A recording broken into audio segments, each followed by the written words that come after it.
is a couple of minutes after 7 on May 7th, 2007. We will call to order this special meeting of the Mt.Juliet Board of Commissioners. And as is our custom, I would like to begin our meeting with prayer. Tonight we're honored to have Pastor Ken Edwards from Grace United Methodist Church with us. Thank you for being here, and if you would lead us in prayer to open our meeting. I thought we would begin this evening with a moment of silent prayer for the people of Greensburg, Kansas, whose entire town was wiped out by a tornado over the weekend. If we could do that.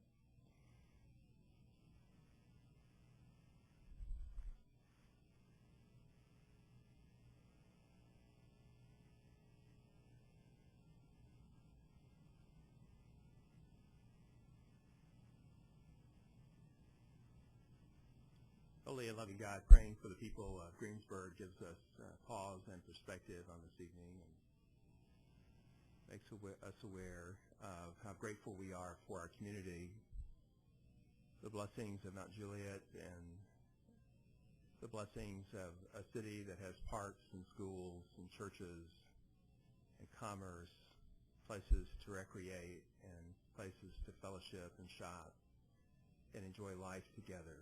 We're grateful for all the blessings that you've given us, and we're grateful also as we receive the responsibility that comes with that blessing. Tonight we pray for the leaders of our city. We pray for our mayor, for our city commissioners, for all of those who work in public service and care for us in our community.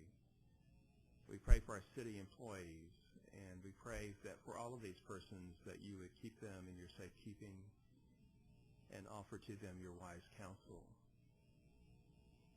God, we also pray for those in our community who, among the poor and the working poor, persons whom we often forget, they're often out of sight, and their needs are often not met. And we pray that you would bless their lives and help us as a city and as churches and as individuals to care for them and be sure that they receive the gifts and blessings of our community as well. God, we pray that you would bless these proceedings this evening. In the name of Christ, amen. Pastor, if you would be so kind to lead us in the Pledge of Allegiance.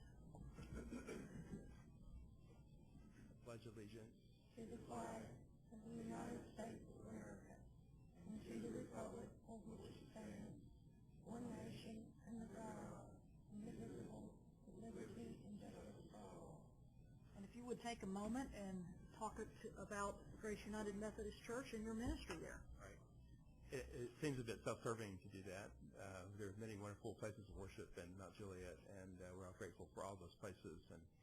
And most of us in Mt.Juliet are benefiting from the blessings of growth in our churches, and our church is like that, and we're grateful for all those opportunities. We have an opportunity in our community to work with those churches through our ministerial association and also an inter-church council, which was started several months ago, and the inter-church council is made up of a group of laypersons in Mt.Juliet who are focusing right now on the possibility of health care for the poor and working poor, persons who are uninsured in our community, and so that's a very exciting thing that's happening. I could tell you a lot about Grace. You can check our website, gracemc.net. That's the best way to find out about our church. But there are many exciting things happening there. We worship 3 times on Sunday morning, and we're blessed to have 25 acres on Mt.Juliet Road. But the focus of our ministry has always been outreach. We're involved in ministries abroad in places like Bolivia, Zimbabwe, and Mexico. But we also are involved in ministries here, like the Inter-Church Council, advocating for the Mt.Juliet Help Center. The mayor with my emails on behalf of the Help Center. And also we have a tutoring program that we run in the Upton Heights community in Mt.Juliet in Lebanon. We work with St. Stephen's in providing housing for the homeless through the Room in the Inn program. We have a fish fry once a month on first Saturdays, and all the money that's made up the fish fry goes to help people with medical-related expenses. And I think that it's been exciting for me. I'm leaving this church after 8 years, as some of you may know, and moving to another church. On our last Sunday will be Father's Day. But one of the exciting things about being a part of this church is watching them grow into a church that cares about the community and the world reaching out. And I appreciate the opportunity to share that with you. Thank you. And thank you for coming. And Grace's loss is not Mt.Juliet's loss, because the pastor and his family will remain here as residents. Thank you for being here.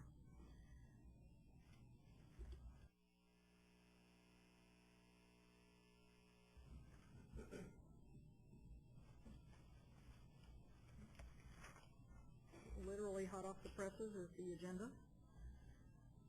This special meeting has been called to review the findings of factual and legal merits of an ethics complaint filed by Hatton Wright on April 13, 2007, to determine whether the complaint has merit, does not have merit, or has sufficient merit to warrant further investigation, and determination of appropriate action to be taken by the Board of Commissioners regarding this complaint, if any is warranted.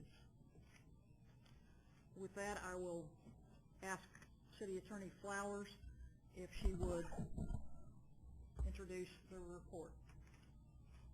Mayor, I would like to ask that either Vice Mayor Haggerty or Ethics Officer Paula Flowers chair the meeting.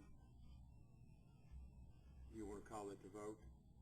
The charter gives me the authority as mayor to chair the meeting, which I intend to do. I understand. I will ask the city attorney to introduce the report at this time. Paula, could you tell me how to introduce? I would like a vote on you or Ed chairing the meeting.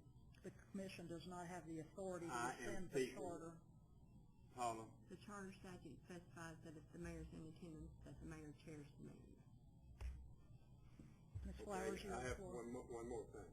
I'd like to ask to suspend the rules to allow citizen comments up to 3 minutes per citizen. I'd like a vote on that. Are you suggesting that we have citizen comments before anyone says anything? It don't matter. I just want to make sure it gets in. Okay, great. Is later in the meeting sufficient for you? I'm sorry? Is later in the meeting sufficient After for she you? makes her report? Yes. That'd be fine. Can Ms. we vote Flowers? on it now? I do not care. We have a motion on the floor to receive citizen comments at some point tonight. Is there a second? I'll second. Any discussion? All those in favor say aye. Aye. All those opposed? I refuse. Ms. Flowers, you have the floor. Today I provided to the board my written findings in the ethics investigation that was requested by a special meeting held on April 16th of this year. In that meeting, which was properly noticed, I was instructed to further investigate the complaint that had been filed by Hatton Wright on April 13th by taking factual statements under oath with a court reporter present. The board also instructed in that resolution for me to submit written findings to them as to both the factual and legal merits of the complaint on or before today. I finished my report this morning and sent that to the board around 11:45 this morning. I want to go through a little bit of background as to the process that I followed. I think that it's important, since this has been the first formal investigation that we've conducted like this under the new ethics ordinance. I want to talk a little bit about the procedure that I used. I did take sworn statements under oath with a court reporter from